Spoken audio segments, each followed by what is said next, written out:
Welcome to One More Hour, the podcast all about backyard ultras, timed races, and the ultra running mindset of going one more. If you're an ultra runner, a trail or ultra runner curious about the format, or just someone who loves to test your limits, you're in the right place. I'm Jackie Wilson, an ultra marathon and marathon run coach, trail runner, outdoor enthusiast, and backyard ultra expert. On this show, I'll bring you stories, strategies, and conversations with runners, race directors, experts, and more to help you go further, dig deeper, and keep going when everything in you says stop.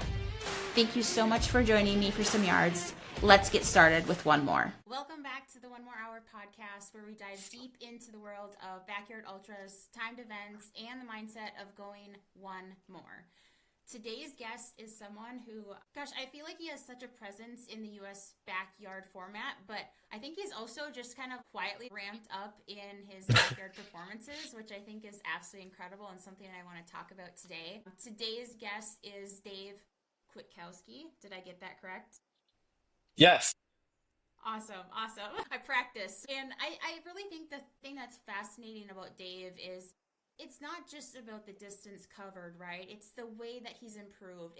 Just taking a look at his backyard performances, running 27 yards in 2021 to representing Team USA in the Backyard World Championships in 2024 and 2025, I think is just incredible. And this progression doesn't just happen by accident. There's both the physical and the mental side that goes into play. And I think I'm just really excited about having this conversation and kind of diving deep into the mental side of it. So we're going to talk about the mental side, the success, the failures, how Dave has prepared for some of these big performances that can last not only hours, but days, and what really happens within the mind as you move through day one, day two, into day three, and how he keeps kind of really finding that answer to how do I keep going one more hour? That's what we're all after. So Dave, welcome to the show. Thanks, Jackie. Thanks for that amazing introduction. Thank you. Absolutely. I think your progression is incredible, and I think more people need to be looking at you and figuring out, like, I know you've mentioned on prior podcasts that you kind of looked at Phil Gore, like what was he doing and how can you improve based on some things he's done. And I just think that people need Yeah. to be looking at more people to figure out, okay, we're all unique. What are other people doing? And what is going to work best for them? Because you can't just take a cookie cutter approach, right? Like, you need to figure it out yourself. Yep. So if you look at more people, you can figure more things out. Yeah, exactly. I think some people go into backyards, they just kind of click with it. They find something that works and then they're just kind of off to the races. I feel like I've kind of had to Frankenstein my way into a training and race plan that best suits myself. And I think that's maybe why you see I had a bit of like compared to some athletes, had a bit of a slower progression, and maybe that I still have some things to learn. But Yeah. I would consider myself kind of a representation of how it's a everyone's in an experiment of one to some effect. Yeah, absolutely. I love that. And for anyone who has not looked at Dave's ultra sign up results, he's ran 27 yards, 37 yards, 32 yards, 20 yards, 52 yards, 60 yards, 64 yards, 42 yards, 63 yards, 62 yards. Like, he's ran 60 plus hours 4 times in the last couple of years. So Yeah, he has worked through it all, and I just think that's absolutely incredible. thank you. Yeah, appreciate it. Yeah, it's all relative. It depends who you compare me with. I can often compare myself with people who have gone much further than myself. So saying that I've gone 60 yards 4 times sounds really great and awesome, but the way my brain works, I'm comparing myself with people who've gone further than that, 72, Yeah. 80, 90 yards, 100 yards or more, pushing that world record. So that is just a bit of how my mind works, is that there's a huge spectrum of performances. And I found myself in this kind of lower 60 range right now. It's just kind of funny, I think. Uh, I don't know if you've followed Hard Rock this past year, but Courtney was talking about how she's really been stuck within this small parameter of times for her Hard Rock finishes. And Dylan Bowman had brought up like how incredible that is, and she looked at it as, well, I want to figure out what the breakthrough is, because I don't remember her time, but she didn't want to be a 24-hour girl or whatever she was running that time in. Yes. So Yes. I kind of look at that 60 hour range, and it's similar. It's like, let's find that breakthrough at the same time. Yep. Yeah, some people have cracked it. I think I have an idea every time I go to a backyard that I'm gonna shoot past it, but there's always something that's keeping me around there. So I'm kind of throwing the kitchen sink into my training and my race plans such that I can try to not have a prior mistake that I've had before. Sometimes that's sleep deprivation, like I faced at a Capital this year. That's what got me out, even though my legs were feeling fine. And then at Eau de Laz, I really felt pretty well rested going into that third night, but then my legs froze up and I felt like I was taking too much pounding on the downhill. So now I feel like I need more quad strengthening. And then before that at Suffolk, I had in my opinion, a disappointing race for myself coming after 64 yards. I did a 36-yard performance at Suffolk and I had terrible glute soreness. So since then, I'm always working glute strengthening, uphill hiking and stuff like that in all my training, stair repeats, so that I never want that to ever come up again. So it hasn't, but now I need to do equal sort of disciplines, some other things I've been ignoring. Yeah, yeah, absolutely. And I find that interesting too. We want to take these lessons away from our races, right? We want to kind of learn from them, because you can have all this data from your race, but if you don't actually implement anything that you've learned, nothing's going to improve. So to take something away from every race and work on that, and then not experience that setback from the race is incredible. Thanks. Yeah, So I, I want to back up just for a minute. For sure. those who do not know you, before we get into the backyard talk, can you just give us a quick recap of who you are and how you got into running and ultras? Yeah, absolutely. So I like to say I've been running ever since I was, say, 4 years old, racing my dad to the front door after, getting out of the car. But I've been also running in elementary school. I was more serious, like in physical education, PE class, doing the mile run. I was trying to shoot for like the school record. I was always kind of number two or three over there, so I was never the best.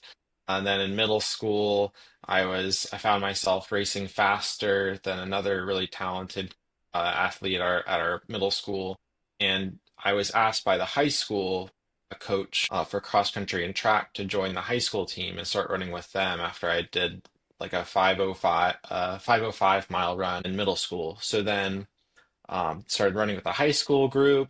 I would say I was a little more successful than my peers at the beginning of high school, where I was just running faster than some of them at the beginning, and then towards the end, where it started to really matter, so that colleges could start looking at you, I was no longer kind of the top of the class or anything like that. So I ended up not running at college, but I did do club running in college at Virginia Tech, and that was awesome. It was just for fun. We didn't have a coach or anything like that, but I've always loved running, and I'm not the most competitive person, but I like running with a team, and I liked seeing if I could improve on my prior best. And I'm not super hand-eye coordinated, so I'm not that great at like catching a ball. I'm not too bad at throwing one, but running I can do pretty well, just that forward motion.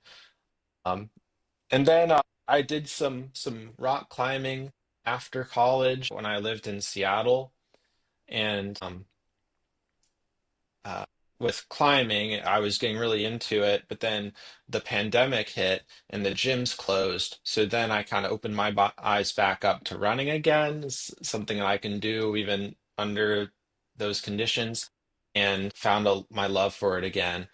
And that's when I started seeing, like my dad's run a marathon, my mom's run a marathon. I want to see if I can run that distance. So one day I just stepped outside and ran around Seattle, ran for my own 26-mile run, and I was silly enough to not to bring food or water. So what was going to be maybe closer to 3 hours turned into over 4 hours for a run after I took a break during it, just to recuperate at a water fountain.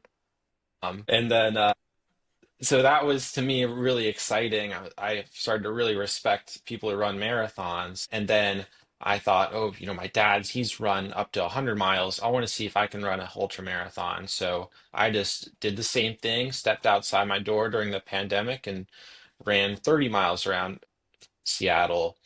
And then that turned into 50 miles around Seattle and so on. So I really caught the ultra running bug, and maybe a, an unconventional way, but since then I've heard lots of stories of during the pandemic that was a time a lot of people got really into running or ultra running. So in that sense, I'm not that unique. So and yeah, I not wasn't too long after that I really got into backyard ultras. I watched like a documentary where I think it was the 2019 documentary where Maggie Gutierrez won.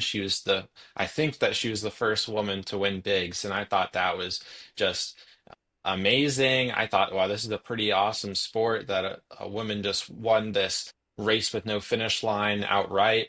And it's just in some guy's backyard. I think that would be really cool if I tested myself in that discipline. So, yeah, that's kind of the story. I got really into backyard ultras. Yeah, so your first backyard was in 2021, correct? That's right. Yeah, and there's actually a story behind that. So my dad watched that same documentary on YouTube with me, or with Maggie Gutierrez winning in 2019. And my dad, he wanted to be a race director. So he put on this race that I ran in 2021 called Andy's Backyard Ultra. And it's in like the Charlottesville, Virginia area. So that's where the University of Virginia is. So if you live over there or you're interested in going, I recommend Andy's. It's a great race. And That's the awesome. way that race, thank you. Yeah, and my dad would love to know that I'm giving a shout out to his race right now. Yes, yes, yeah. So, I'll definitely include the information in the show notes too for everyone okay. to check out. Yeah, Andy's back roads are great. It's a great one. There's a lot of single track in the trails. It's just trail day and night. So that might make it harder at night for some people, but it for people who love trail running, it's a great backyard.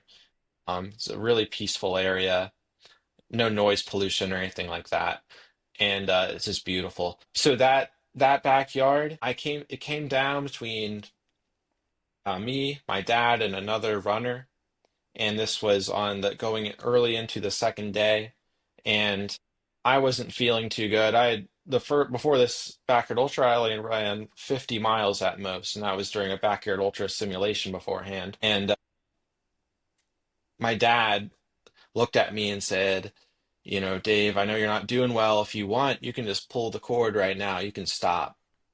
So then he kind of talked me into quitting. So then I stopped, and my dad, maybe I should have said this earlier. He put on this race, but he also was running in the race. Yeah. So anyway, he told me to stop, and then so I stopped after 27 yards, and my dad kept going, and he ran 1 yard further than me and got the assist. So that remains the only backyard my dad beat me in, but I'll never forgive him for telling me to quit during a backyard ultra. Yeah, he got in your head. And I could have gone further in hindsight. That was the only backyard where I mentally quit. All the other ones are some physical related issue. So that kind of bothers me, but I learned a lot from it, and it remains like a funny story between me and my dad. Yeah, absolutely. Has he done a backyard since? Yeah, he's done a number of backyards, and he's Okay. since improved to I think 33 yards if I remember correctly. Okay. So he's been improving, and he's kind of been in that 30 or like 30s kind of spot. But yeah, he's a solid backyard ultra runner, I'd say. He knows what to do. He gets over those hurdles a lot of people get into in the first night.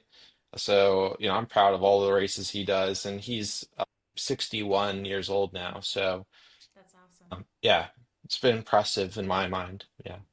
And he's my dad, so anything he does is awesome. Yeah, yeah, absolutely. So, what are a couple of those lessons that you learned from that first backyard that you've since taken forward?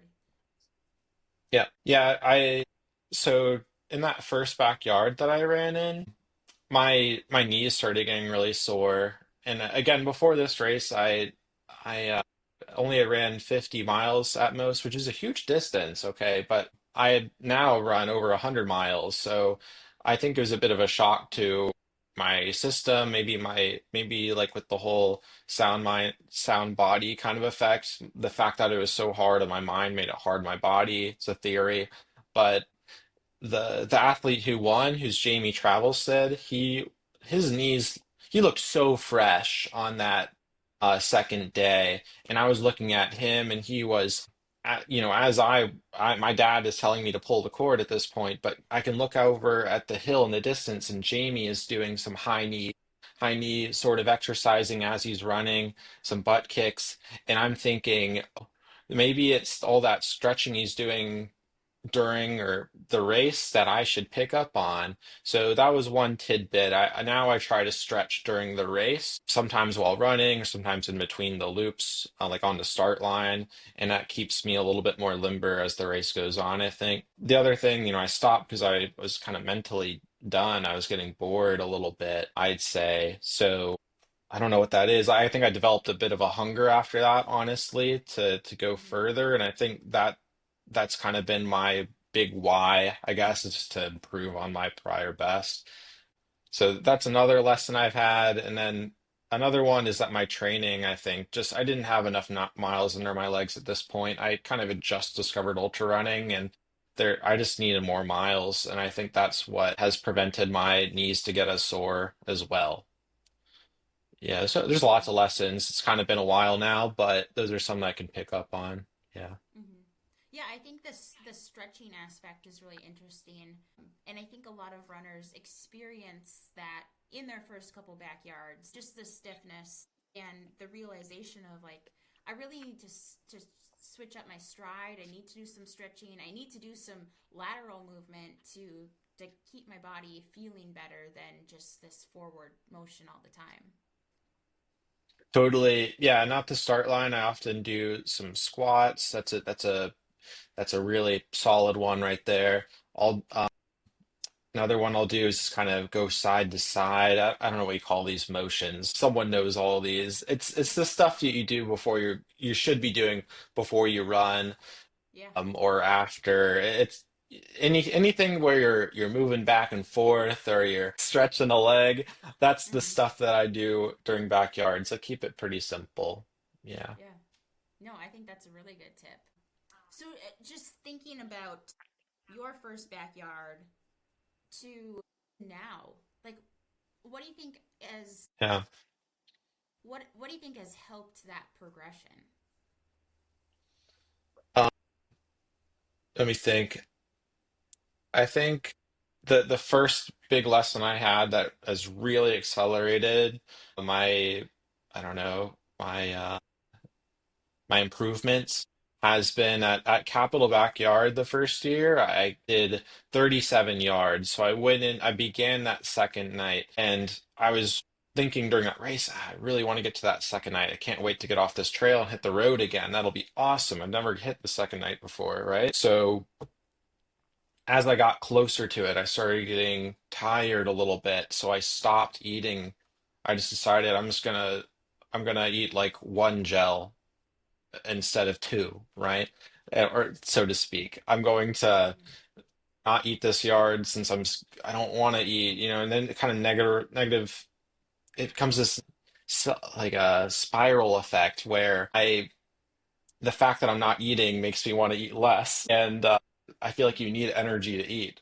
So basically, and then after this, I sort of discovered Phil Gore with how he's planning his nutrition during his race, and he's just one of many people who do this. But I realized I need to have some discipline in how many carbs I eat per hour, how much fluids I take, and that has allowed me to go into that second night and go further. Just have that energy. Yeah. That's been a Yeah. really big Absolutely. one. Yeah. Well, and thinking ahead, right? You're not just thinking about yard two. You're taking the action that's going to get you to that second night, to that first night first, and then that second night. Exactly. Yeah, it all starts much earlier. That whole second day, I had more energy because I built it into my plan. Yeah. Yep. Awesome. So a lot of people like put a hyper focus on their camp and their crew. And I think that can be a good thing, right? Like you want to be organized, you want to know where everything is. You want to have a good crew that's going to help you go far and that it understands you. What does your ideal camp setup look like and who's crewing you at your backyards? Oh, yeah. So at this point, I think just about my whole family is crewed me in backyards. Our campsite, I always say it should be comfortable for the crew. It's less about me, it's more about them. Maybe that's a hot take, I don't know, but I want them to feel at home at the crew site that we have, the marquee. I want them to feel Yeah. comfortable. I want them to have their chair. I want them to feel like, oh, they know where my headlamp is.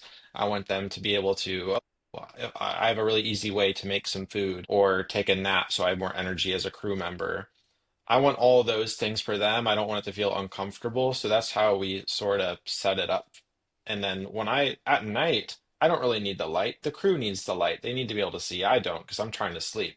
So there's a lot of different examples of that. At this point, our crew site has has kind of all the bells and whistles to it, but in other ways, it's kind of simple. Like I used to have like this nice reclining chair and all that. I realize now I just kind of sleep better on a cot, just horizontally. So that's because that's what I do on a day-to-day basis, right? I just sleep in my bed. I'm not Yeah. sleeping in a recliner every night, so let's do what I normally do. So I've got the cot, I've got just a normal camping chair. It's not a big one or anything, it's pretty small and just got a table. Again, the table is not for me, it's for my crew. So they have a way to spread out all the food. We got a light, and at Eau de Laz, this is something new. It was really hot there, so I got a fan that's just rechargeable, and that keeps our place cool when it's really hot. That's kind of the whole setup. Really, I just need somewhere to sit or sleep. That's kind of it. Everything Yeah. else, again, is just for the crew. Yeah. I love that focus. I love that approach. I've Thanks, talked a yeah. lot about with other runners about okay, it's like yes, ideally you want to know where your stuff is, but it's more important for your crew to know where your stuff is and to understand where everything is and for it to flow well for them because they're ultimately the ones that are grabbing food and nutrition and gear for you.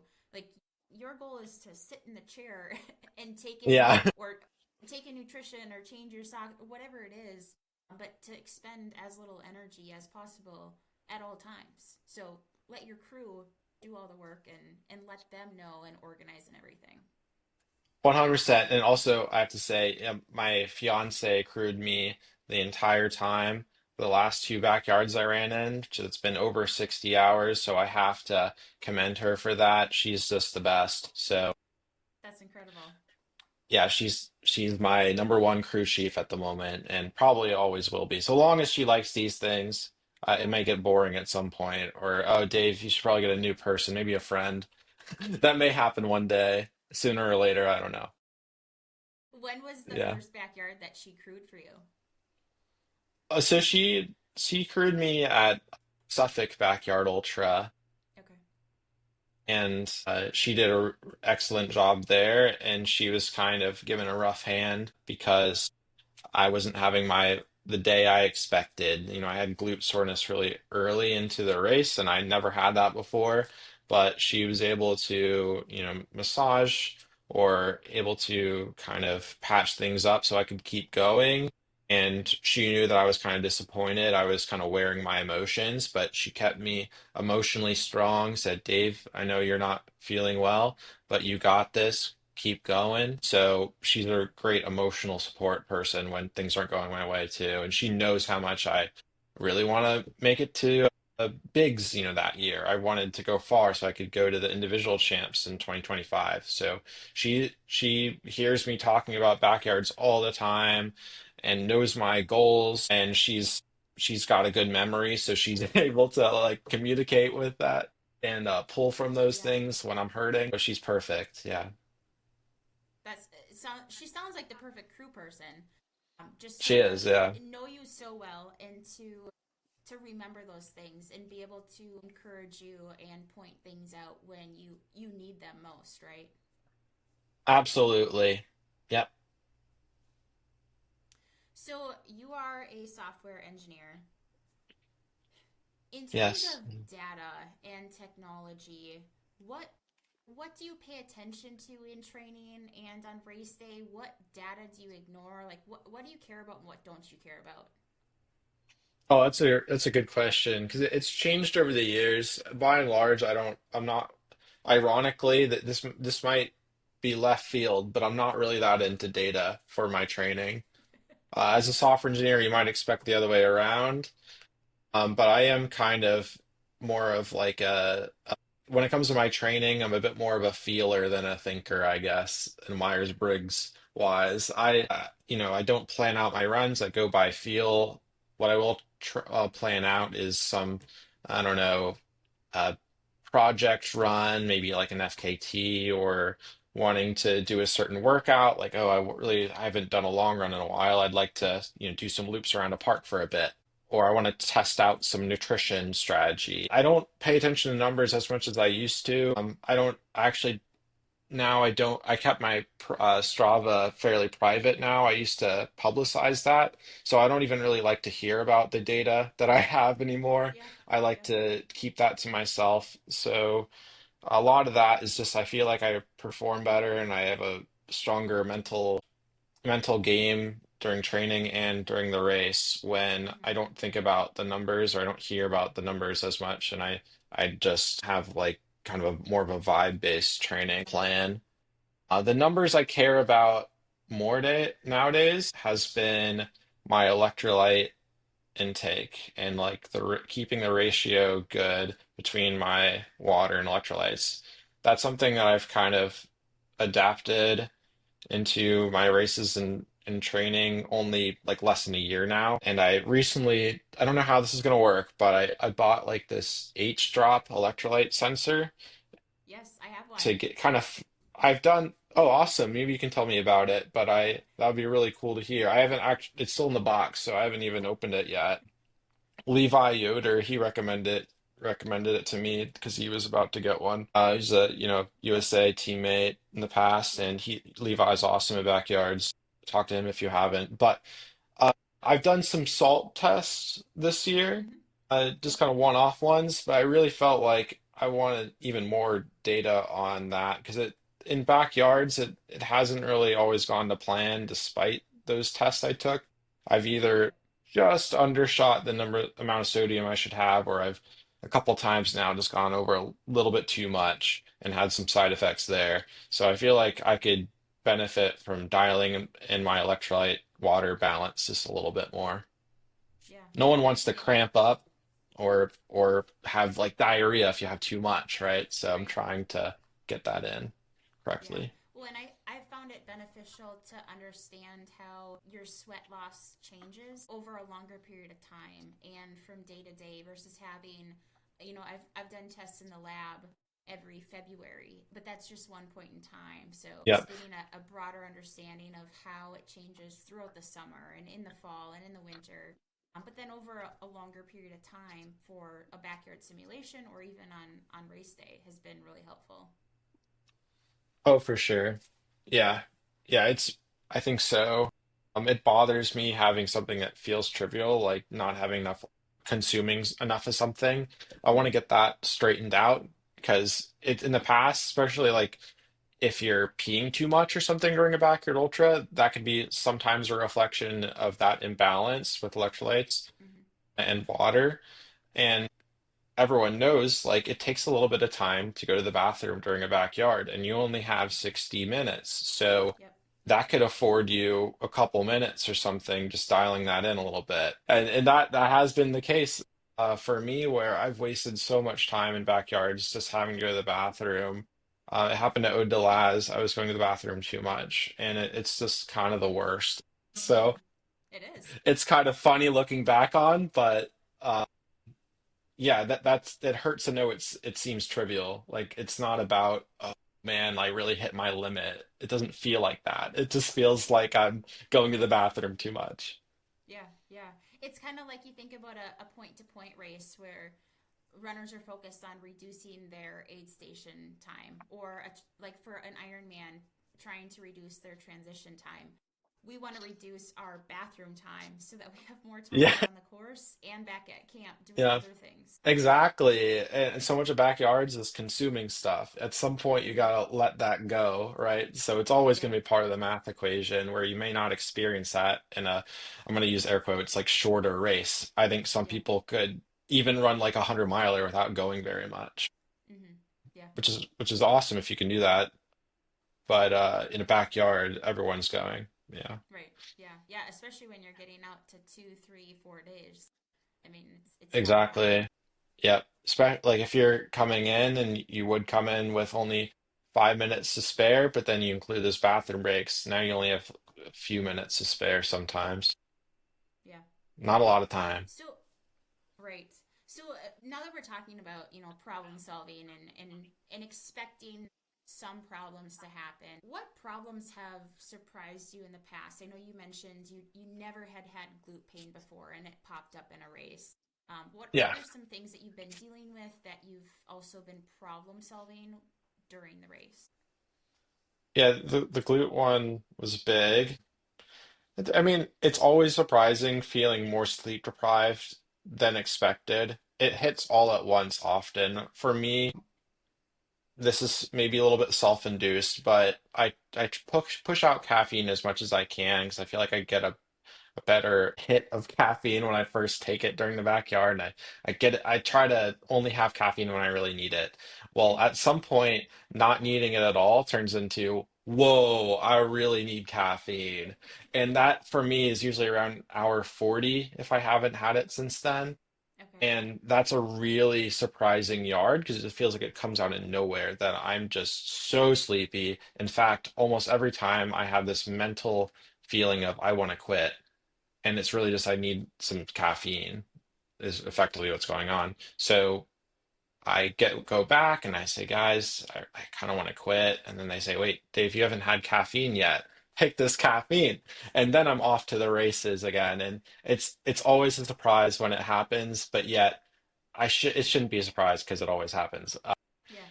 So that's the first time I had any sort of feeling of sleep deprivation was very surprising. At Ohio's that race, uh, I went 52 yards and I started 53. I was getting so close to that point where I would qualify for bigs that year. Spoiler alert, I didn't make it, but if I had gone just like a couple more yards, I would have made bigs that year. But I had this big surprise of, whoa, I'm having hallucinations. And I thought little pebbles were basketballs, and that was the exit of my race. So don't want that. So I've had a lot of lessons when it comes to caffeine and probably more importantly, sleeping earlier when I can. I think when I can is important. There's not a lot of point in sleep. You shouldn't expect to sleep when you can't sleep, but like I feel like often the first night it's kind of hard to sleep. But if you can sleep, 100% do it. I think I think virtually everyone can sleep on the second night if you get there or getting close to the second night. So start doing that because that'll avoid any sort of uh, surprises like seeing basketballs on the trail. Like you don't want that. Yeah. I mean, better basketballs than, I don't know, some people see bears or like gnomes and everything. I mean, that sounds pretty awesome. I've heard all sorts of things. The most interesting hallucination I had was basketballs, which seems kind of lame compared to those. But maybe that's a good thing. I don't know. I don't want anything scary. Yeah. Yeah. Well, so was this at night or was this during the day? Yeah, yeah. Someone might be picturing night because, it's sleep deprivation we're talking about, but it was during the day. It was, Okay. hour 53, right? So it started in the morning. So this is the third day. Okay. And that remains the most I've hallucinated in a backyard. And yeah, it was wild. I could see everything around me. I saw tree houses also when there weren't tree houses. Um, yeah, it other surprises. Yeah, always. Yeah, so at Biggs last year, I had a big surprise where I had what felt like an IT band issue. Then it felt like a quad issue. My whole leg was inflamed. It just felt weird. That literally prevented me from running fast enough on yard 43, and I timed out to just by a minute at Biggs last year, and that was extremely frustrating. I was so happy I made it to Biggs, and to I felt like it was just completely out of my control. It didn't feel like I hit my limit Hmm. mentally, at least, even though Yeah. physically I couldn't run fast enough. And I've never had that before. After the race, I went to our family doctor friend, and he told me he had no idea what this was. He couldn't diagnose it at all. Didn't seem like I had any typical symptoms. So I went to the actual doctor, and after an X-ray, MRI, they diagnosed it as some a strange localized version of rhabdo, and Oh, that's what the official diagnosis was. So I'm taking their word for it. But whatever it was very strange and surprising, and it caused me to end my run streak of 4 years. So wow. it was a serious matter. If I tried running, it got worse. I didn't like it. So that was another big surprise I had, and I think that also kind of paints the story of why I'm so interested in electrolytes now. Yeah. So Yeah. yeah.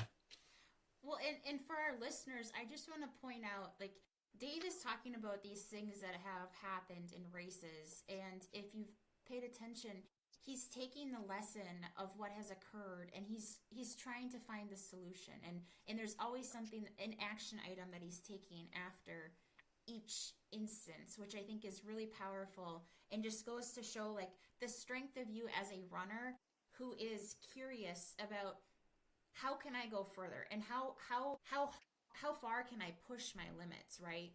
You're not just trying to do the same thing over and over again. You're looking for, okay, what can I actually improve upon? And I think that just goes miles and days for you and shows the strength of you as a runner, but then also as a person. Well, thank you. That's awesome. But I think this is also a reflection of why backyard ultras are so awesome. There aren't many events where you can really kind of throw yourself into the laboratory. Is kind of how Mm-hmm. it feels. Yeah. I feel like it takes a race this long and I don't know, disciplined to really get a good like diagnosis of whether or not you're improving your training or your race plans. Yeah. I think there's a great format for it, and I think it's why I like it so much and why I feel like I can go so much further. It's like, oh, if I just tweak this here and I pull this like a lever here, twist this knob, then I'll be able to get through the third night, right? Boom, Mm-hmm. done. And then I feel like I can just go from there, right? And that's what keeps me, that's one reason why I remain so interested in the format. I love. So you brought up an interesting point, and I think this is also one of the more difficult sides of training for a backyard is, you can do a 4 hour long run, you can do a 6 hour long run, you can do a backyard simulation, but you're not going to be able to figure that out until you actually get into the race, right? You're not going to do a 48-hour race before most backyard ultras, right? So Right. for those runners who are stuck on that of like, oh my gosh, how am I supposed to, if their goal is to make it to Bigs, if their goal is to make it to day 2 or day 3, how do you wrap your mind around that when you're not actually doing that in training leading up to race day? Yeah, it's a good question. I think probably a lot of people who've heard these podcasts about people talking about their experience in backyards have heard it that they recommend doing a simulation run if you haven't before. And it can be really beneficial for a lot of runners, but you'll also hear that they don't do it themselves anymore because they feel like their prior backyard experience is good enough, and they feel like they'd rather do something else say running for 12 hours in a backyard format, they might rather do a 6 hour long run instead. That's kind of the camp I'm in right now, and that is partly because of all the experience I have running like 11 backyards now. But Hmm. I think, yeah, experience is the big one. Just having done it before goes a really long way. Uh, Kind of that like je ne sais quoi, kind of not really sure how, but it helps. But what I do, or I have these staple sort of workouts that I feel like benefit me a lot, like doing stair repeats. I'll do that for a couple hours. And I feel like that really helps me with my just my upper legs. I feel like it's like a strengthening exercise. There's a lot of hiking involved with backyards, and I wanna train that. And I do a lot of uphill hiking on the treadmill. I just set it to 15 degrees and or 15%, I mean, and I just hike away, right? Just hike all the time. Yeah. And that really makes me feel so much stronger in any sort of hiking section on a backyard. And then likewise, when I'm running, I want to feel good when I'm running in a backyard. So I like to feel like I can make a certain pace easy for me, and just that's my new easy pace. And that makes me feel really confident going a little bit slower than that during a backyard. I like to fit in some longer runs, like a 40-mile run or something, partly because I like them, but I also gives me that confidence knowing I can just run at a certain pace for a long time. Yeah, I've changed things over time, but everyone's an experiment of one. You got to find out what works for you, and maybe don't do the things that you feel like aren't helping you. Yeah. No, I love that point. So you mentioned at the beginning how you've mentally quit only once in your backyard and all the other Yeah, times have been physical. right. So in your training, what keeps you mentally going? Are you doing any mental training or are you primarily focused on the physical side of my mind will carry me if my body has the training to go that far? Right. Yeah, and I've heard before like mental coaches that you have to have a why. And I really ask myself all the time, what is my why? And I could talk about what it might be, but I also feel like maybe it doesn't matter as much because I've always gone out from a physical reason. It's not a mental reason. Hmm. Maybe if I was mentally stronger, I'd end up going faster and like get more sleep and more rest. I don't really know. Maybe I have some room for growth there. Maybe the things I think are physical reasons actually are mental, and I just don't know it because I'm not mentally strong enough. Well, Like I don't, that's I'm tricky, right? It's like, is this yeah, actually a physical problem, or is my mind telling me that it's a physical problem? Like, a lot of right. athletes question that. Like, okay, this is my physical problem, but am I actually mentally giving up? Like, you don't know. It's a good question, and I think that's why I also think there's room for growth. My why so far has been that I really want it. I want to go further, Yeah, and that keeps me going further because I want to. yeah. So it seems pretty weak I don't think so. to some I degree, like but it. it seems to be working to some degree again, like assuming that what I'm saying is correct, which is I don't really go out because of mental reason at the moment. And I feel like that's kind of an honesty policy with myself. Asking, everyone looks back at their backyard if they wish they went further and ask them, Yeah, could I have gone further? And I've sat with it for a long time, every single time, it always feels like it's just a physical thing. I just need to get stronger. I need to lift more weights. I need to do more squats. I need to do, now it feels like I need to do more quad exercising, maybe some more downhill stuff. And then maybe what you were saying earlier, like just the fact I did those things during training gives me a lot of confidence when things can get tough and say, no, my glutes should feel really good now right now because I did all these things that should make them feel good. So I think there's a little bit of that too. I think it's a little bit of everything. And I think there's a part of this where I know for myself, I'm often a little bit naive. So I think I don't always like I might push it a little bit further than I should sometimes. But I think in backyards, that's kind of what you want. You want to yeah, push the envelope a little bit. yeah. And that's something I know my mom doesn't like us so much because she loves me and cares about me. She doesn't want me to push things Yeah. too far.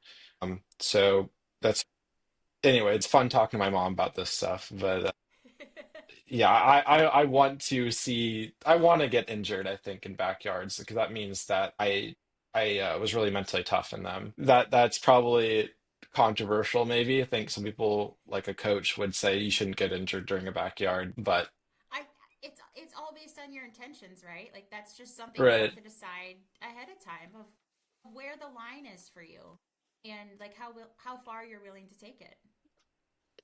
right, yeah. If you, at this rate, every other backyard I've gotten injured, I think, on average. And it usually takes me a couple weeks to heal. And that might, because I'm still in my 20s right now, I'm 29, so I can still say I'm in my 20s. I heal faster than, say, if I was Yes. a couple years older, maybe. But that's why I feel like I need to prioritize strength because that's going to be a lot less likely, I think, and prioritize getting more protein than I currently am. There's a lot of nutrition stuff I've listened to, I've soaked in, but I haven't practiced Hmm. myself, or if I have, it's on and off. So it's another area for growth going into whatever the next backyard is that I have. Yeah. I think you have so much potential just with all. I love how much you are transparent with the areas of growth and the opportunities that you have because you can talk to a lot of runners who don't point those things out. And I think it makes other runners feel like they're not human because it's like, well, where are you going to improve? Like how are you going to run further? And I think it's just incredible how you talk about those aspects and it shows how much potential you have and you're new in the backyard sport and you have so much ahead of you too. So I think that's awesome.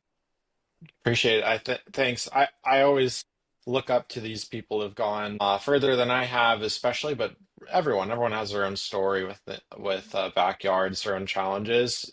I'm inspired by like all backyard ultra athletes, but a lot of them are much older than me, so I feel like I have so long as backyard ultra is, and I hope that remain a thing as I approach 60 years old or something like my dad. That backyards are still around, and at that point I'm running over 7 days all the time. I think that would be really cool, and I think it's realm in the realm of possibility. We'll just have to see where backyards go from here, but still, I feel like I've got more time on the clock to learn and get better. Yes. Yes. So Yeah, thanks. speaking of 7 days, like where do you see the backyard evolving in the next year or the next 2 years?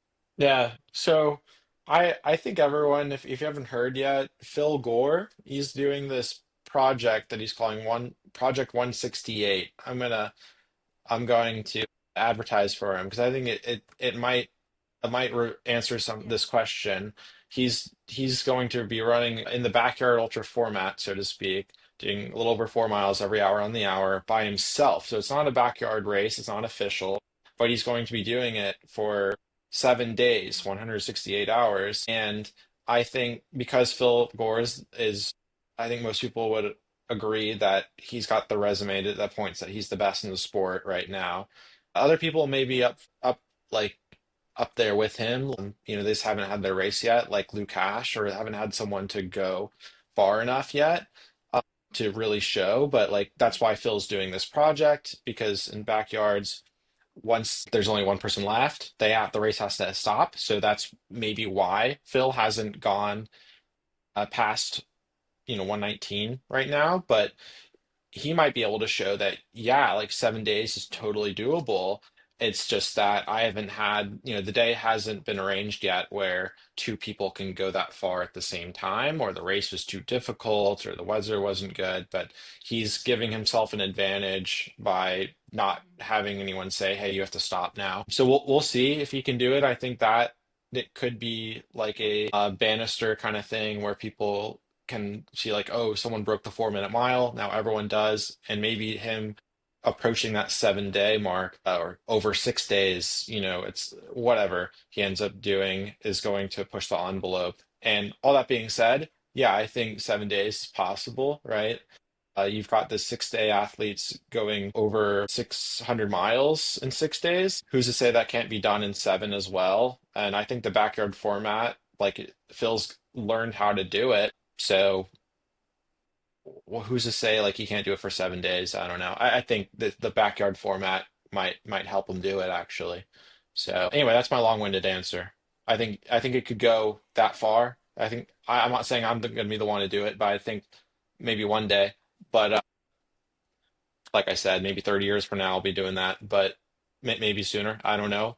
But I do think the sky's the limit. I think sleep is always going to be the problem. Phil had talked about how at Biggs last year that he was experiencing some sleep problems and that he may not have had it. I think he said he didn't have that at Dead Cow Goalie where he went 119. So I think that points that, hey, even Phil said has some sleep difficulties if he's not getting it during the backyard. So I think that's always going to be the limiting factor, probably forever. Yeah, yeah. What? So speaking of, I have it on my calendar. Like I'm super excited to follow along. But in terms of sleep, like what, you talked about the first night. You don't really need it. Like most runners do not need it at all. But once you get into that second night, most runners can sleep. What is your strategy in terms of sleep? Like, have you found something that's worked for you? Yeah, what works for me is, let's see. Yeah, well, despite like I can run a little bit faster than most people, but no, that's not the right phrase. I can run decently fast so that I can like come in around You're a 40 fast minutes or runner. something. I've done some faster things, and you'd think, oh, like maybe I can do some 40 to 45 minute yards and then get at least 10 minutes of sleep every time. But Hmm. for some reason, the backyard does something to me where I just want to run slow. Maybe it's more fun, and that's why. I don't know. Maybe it's just because I've always done. I don't want to deviate from that. So I often don't get any more than 10 minutes of sleep at night, and that's like if I do something a little bit faster. So anyway, my plan is during the day, I try to make it really slow because I want to preserve, you know, Nick Peterson and I like we're talking about that, how at Ode to Laz we wanted to go slow so that we could preserve, and I like that. So at night we want to go faster so that we can get more sleep, and during the first night I may not like actually get any sleep, but I think just closing the eyes and resting goes a long ways. It kind of Hmm. from there, like it's really just I try to sleep if I can sleep. So every time after the yard, I try to go to my cot rather than my chair because I can lie horizontally. I put on my face mask, put on my noise canceling earbuds, listen to some white noise, and that really takes me somewhere for sure. It takes me somewhere. It feels like I'm no longer at the race venue, and I can associate that sound and that darkness with just sleeping, and that pays off. I've been told that I snore, and that really feels really good when I hear that when I wake up. I feel even more rested when people say, "Oh, I heard you snoring." So that's kind of my deal. And then I push out the caffeine because I have this theory that I'm actually going to get more sleep or better sleep if I don't have caffeine beforehand. At some point, I have caffeine. Like later into the race, I can have caffeine and also sleep when I get back. So that's when I'm really tired.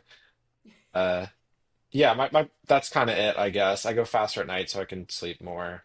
Hmm. And then during the day, I like to go slow so I can preserve energy and not bang out my legs as much. Yeah.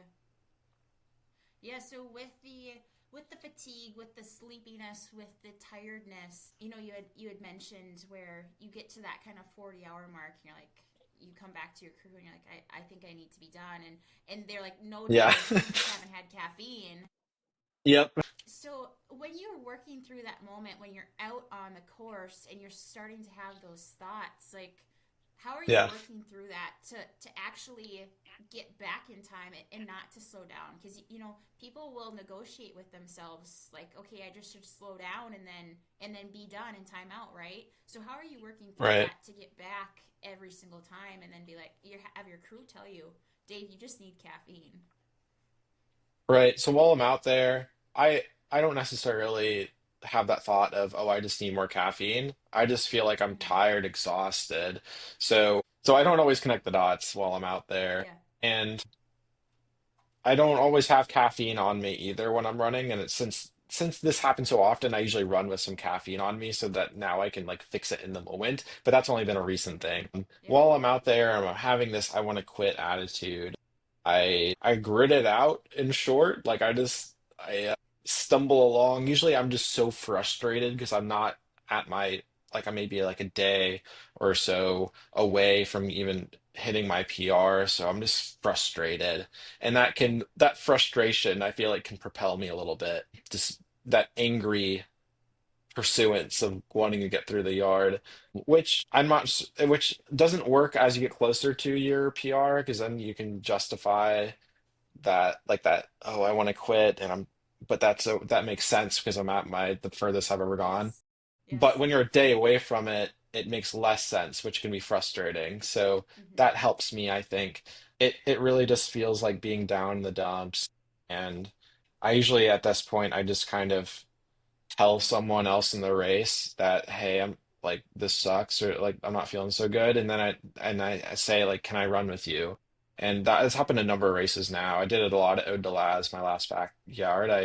I would run with Stephanie or Stephanie do it with me. I would do it with Nick. Levi would do it with me. We just took turns running, just looking at each other's heels and had someone else kind of lead the group of two to finish. And that's how I that's the best way I think to get through when you're wanting to quit. You just make yourself ask someone if you can run with them, and then they'll help you get through it. There's a bit Yeah. of a team sport in some ways, Yeah, especially when absolutely. you Well, want to quit.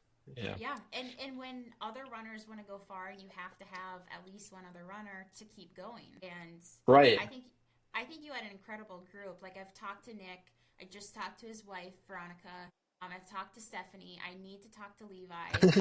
I just think you had an incredible core group of runners there.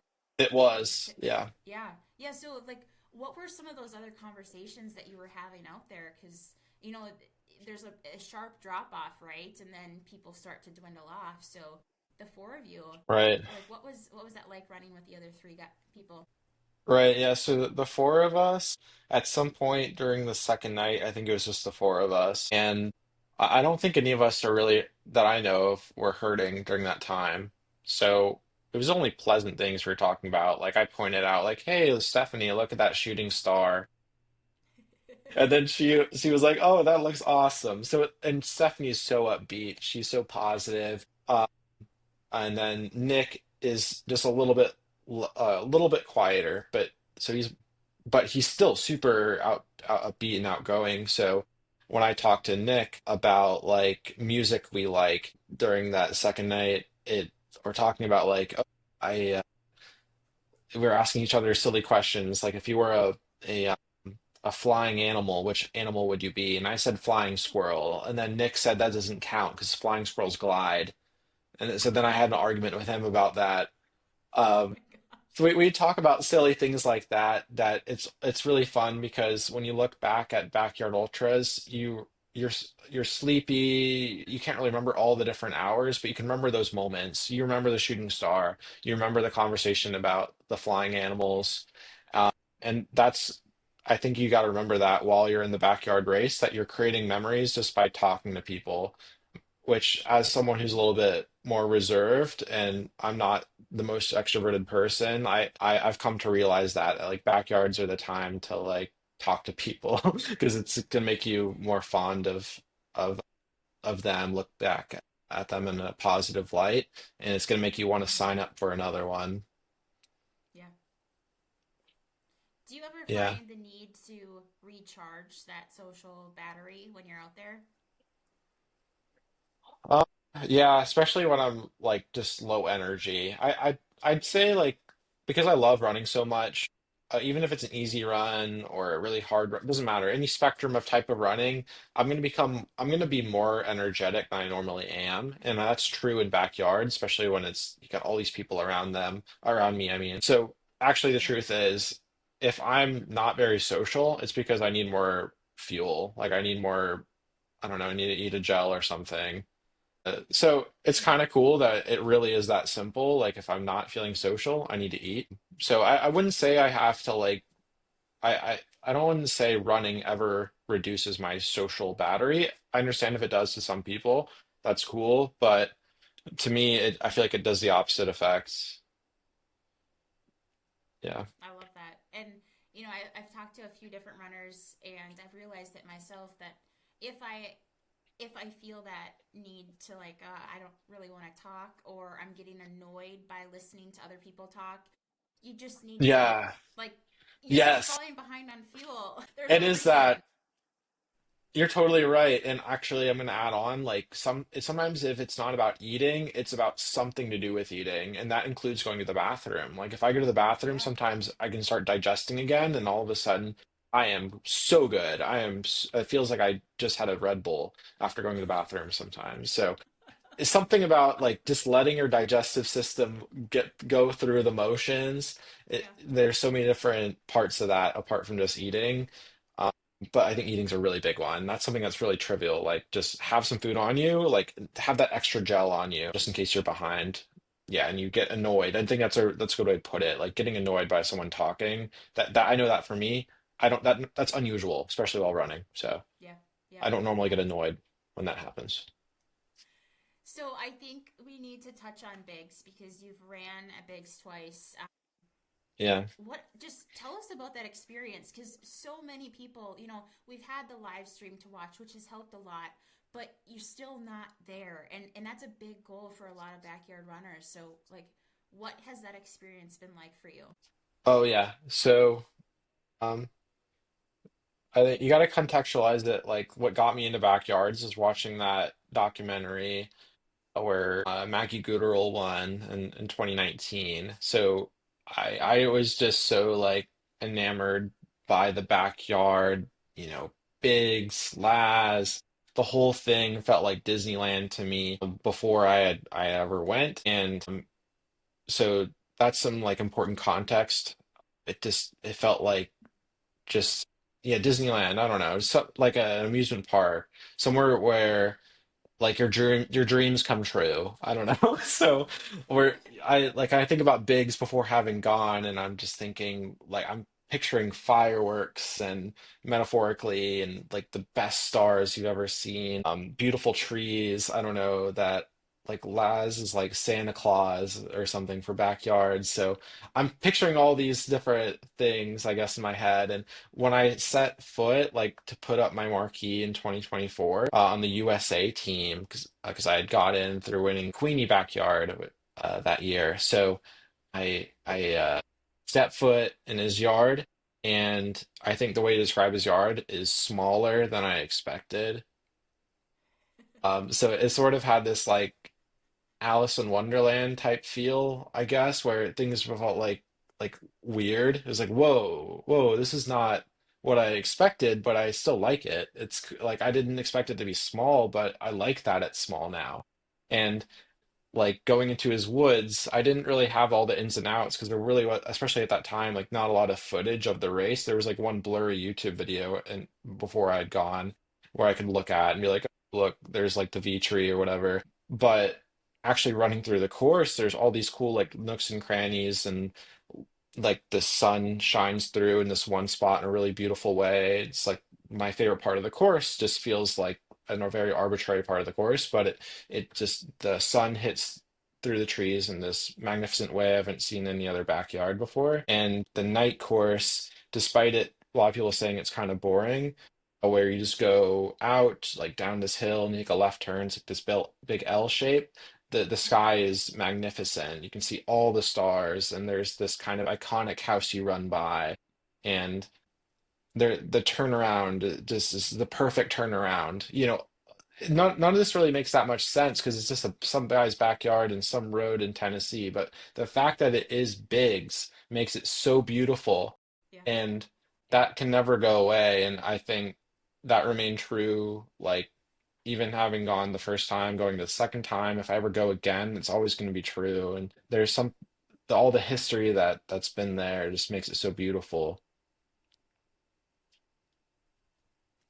I love that narration Yeah. and just I don't know, you created this picture from, what I've seen on live stream and in documentaries and in pictures, but then I think you just really added this this magical aspect to it. So thank you for that, for adding that.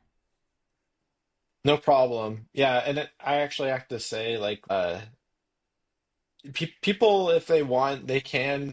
They don't have to go to Biggs to experience how beautiful this yard is. They can go to Little Dog's backyard, which is Yep. I think it's like the week or two beforehand. I forgot, but you don't have to qualify. You can go and experience Laz's backyard, and you can just sign up. I believe it's possible that there's like a total number of runners that have to get in, and or sorry, slots, and then once it's full, like you Yeah. can't get in. I don't really know what the process is like, but I recommend checking it out, and I think you'll agree with me. Yeah. So I think before we wrap up today, we need to talk about yard lore because you've been working on this for how long? Maybe a year? I think you messaged me in January about it. So can you just tell Hmm. us more about yard lore?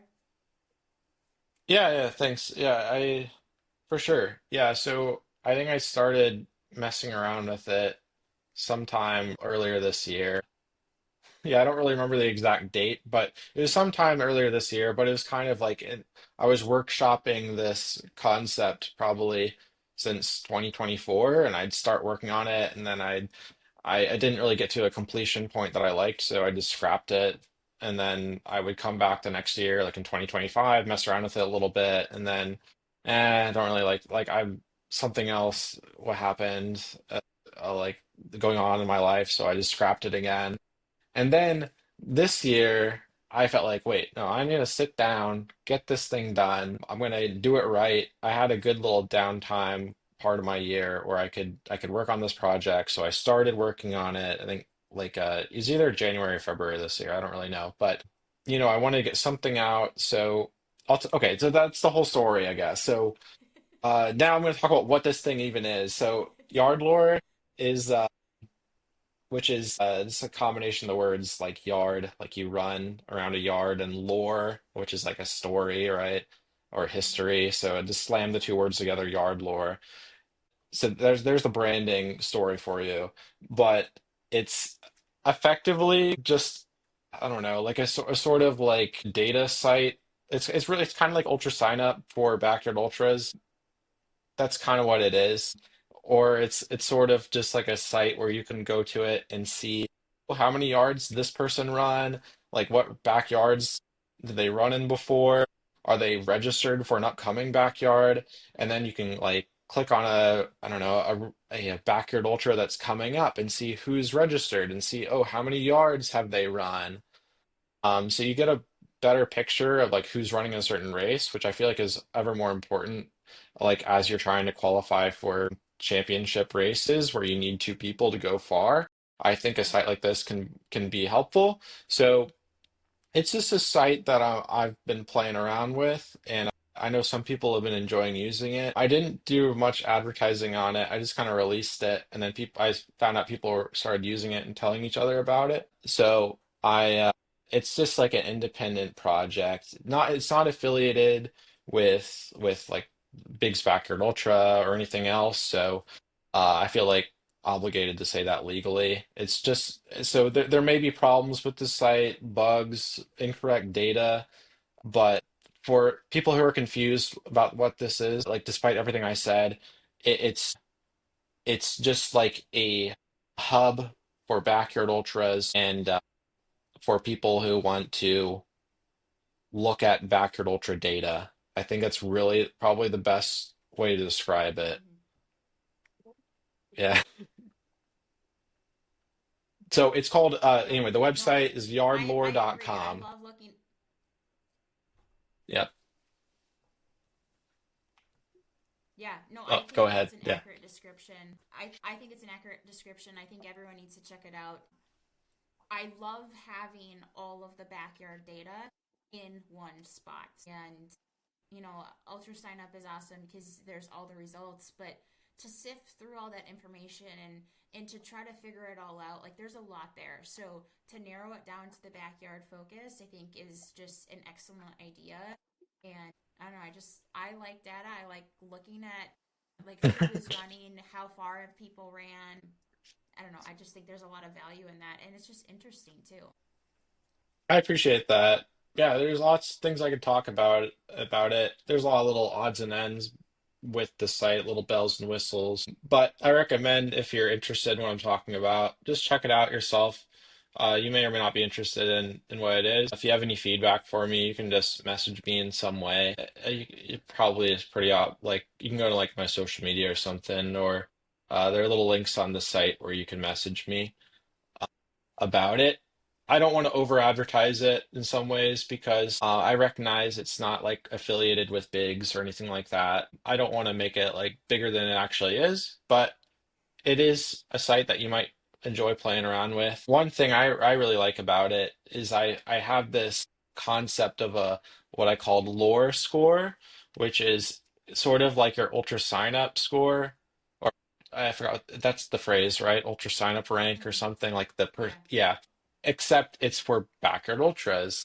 And it's kind of complex in how it's calculated, but in essence, the goal of it is to paint a like have a number associated with the athlete that sort of says kind of highlights their journey in backyard ultras and maybe their potential for how well they could do in the future.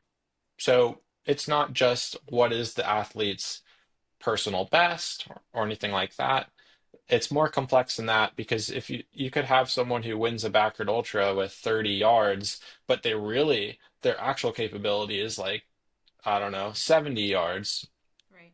So you kind of want a unique number that can sort of I guess be more fair that says here's someone's personal best, here's someone who won a race.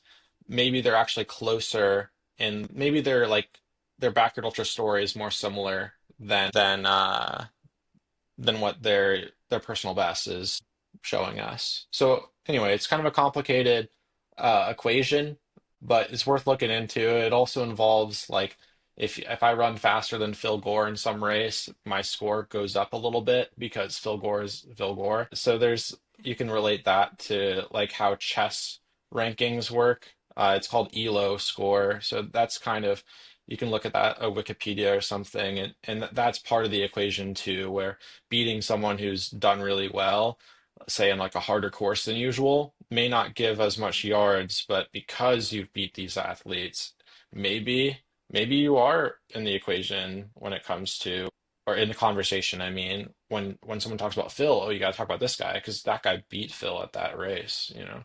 So that's kind of what the lore score is. That's really interesting. And I think it just, I don't know. Again, I think that everyone should just check it out and just see what you've created, and you can have some fun with it too, with just what is out there and the data that you've put together. Thanks, I appreciate that shout out. Yeah, it's my Absolutely. little baby right now, but I could always appreciate any kind of shout out. Yeah. Yes. Yes. So before we wrap up today, I have two last questions for you. But is there anything that you want to touch on that we've missed? Oh yeah. I think I want to say like I want to talk about kind of how I went into this year a little bit. Like this year, I signed up for two silver ticket races, Capital Backyard and Ode. I I was shooting for the USA team. You know, I wanted to win that silver ticket, get on the team. I ended up being the assist both times, right? Or in being good enough to make the wait list, but not the at-large list. So Yeah. it's a bit of like a humbling year so far for me because it seems unlikely I'd make the team. I think a lot of things would have to happen for that to happen. I'm like three down the wait list this year, but I want to Mm-hmm. formally say I'm rooting for all the USA team this year. We've got a great team. Um, it's actually really stacked, and I'm going to be rooting for everyone. Last time, I think we came in third. I think I want to see us get that trophy, and get that gold medal. I think we can do Yes. it. So even though it's unlikely I'd be there, I want to be there in spirit. I want the USA team to know that, and I think I want the whole US to be there in spirit, Yes. especially if you love Backyard Ultras. I think you should tune in. I think you should, for every single yard, whether it's your computer, your phone, open it up, see what's going on. Maybe send a message to your your family, your friends, an athlete in the race if you know them, some crew if you know them. Just get all of the positive vibes that the USA team needs this year. Well said. Well said. So I've got hungry dogs. My last two questions for you are, imagine someone is sitting in the chair, they're at hour 28 or hour 32 and they've convinced themselves that they're done. You have 30 seconds to convince them to get up and in the starting corral before they have to start. What are you telling them? Okay, well, it's hard to give a blanket answer without knowing the athlete. I think everyone clicks differently. Yeah. Someone might want to be shoved in the corral at an extreme, or someone might want to be like said, you got this. You can do it. I believe in you. So maybe do both. Shove them in the corral while you're saying, you got this. I believe in you. Yeah. And then maybe give them a ton of fuel, like some electrolytes, water, and just give them all the things, the whole everything. The caffeine, give them everything they need so they have no excuses. That would probably be like the kitchen sink answer. Mm-hmm. I think because I'm a bit more of uh like a feeler, I think this time in my life, I think I would be more inclined to say, you got this, I believe in you, I know you really want it, than be the type to say like, what the heck are you doing? Get up, get in there. I wouldn't be that type, but I think I am the type that I think benefits from having that kind of good cop, bad cop Mm-hmm. around when things get really hard. Yeah. So I don't know, it's a hard question, but anyway, I would give them all the things they need so they have no excuses and make sure they're in that corral, make sure that they're happy, excited, ready to go. Just do all the things. Do a little dance. I don't know. Cheer I their like name. that. I like that answer. Like you're not giving them a chance to think about it, right? Because they're being talked to, they're being picked up out of the chair, they're being thrown stuff. Like take this on. You're going out. So I like that approach of everything in the kitchen sink. For sure. Yeah, I see it so many times where someone's in the corral and they have to do another yard, but they don't have their water, they don't have their food because maybe they came in with only a minute to spare or something. Mm-hmm. I would say the crew needs to learn from that, or the runner and the crew, right? Like that can be their out of the race. Like they don't have enough fuel for that yard, so you don't want that to happen. Yep. Anyway, Yep. So my second question for you is you've ran 250 miles four times in the backyard format, but ultimately every race still comes down to like 1 more hour, right? Like let's keep on doing 1 more hour, 1 more hour. What does 1 more hour, 1 more yard mean to you? yeah, one more hour, one more yard. I don't know. I think for me, it's like it can sometimes, especially towards the end, like for me when I'm getting like really close to that PR, it feels like I'm busting through barriers, like I'm pushing through bricks when it's really hard, and it's so empowering when you feel like you're going to time out, but you get through that yard and somehow miraculously you got in with a minute and a half to spare, and you're like, whoa! Now all of a sudden I'm looking at the next yard. I think you can surprise yourself that last yard at Odelaz that I finished, that going one more yard was really true because I only had a minute and a half to spare and I thought I was going to time out. So I had no excuses. And I all of a sudden had this whole nother yard to look forward to, right? I had a whole 60 minutes for the next yard. So it was pretty beautiful. It felt like I was racing the clock, but then all of a sudden I had a full clock ahead of me. Yeah, I love that. I love that visual too of, I don't know, almost like a game where you have to hit a buzzer and you start the clock over and now you have all this time and you have all this Yeah, space. it's how it feels. It feels like you've got, the whole world in front of you when you get on time. Hmm. Absolutely. Dave, thank you so much for joining me. I have absolutely loved our conversation. I've loved just all the vulnerability and the experiences that you have shared with our listeners, the practical lessons from the backyard ultra world. I think you have shared a lot of tidbits that people can really take into their training and into their next race. That's going to help them tremendously. Can you let our listeners know, like how can they follow you? Oh, thank you so much. You can follow me on Instagram. All you have to know is my name, Dave Kwiatkowski. The last name's kind of hard to spell, but I think if you get some of the letters right, you might be able to find me. I'm on Instagram. That's where I post like a photo of like, hey, like here's the race I ran in, and here's a link to my blog post where you can see, some of the ins and outs of how the race went, how I'm feeling about it. Yeah, you can look there. I'm not really that active on Instagram, but you can also there see, I don't know, on my story, you can see a photo of me on the trail sometimes.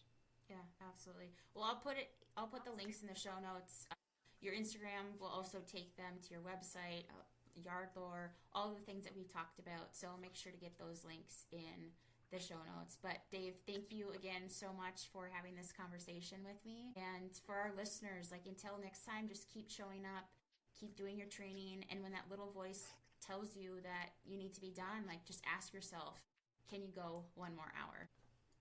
Awesome. Thanks, Jackie. Thanks for tuning in to One More Hour.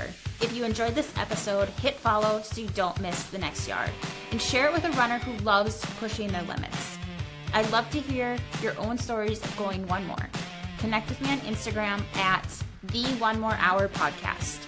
And if you could leave a quick review, it'll help more runners find the show and keep going when they want to stop. Until next time, just go one more hour.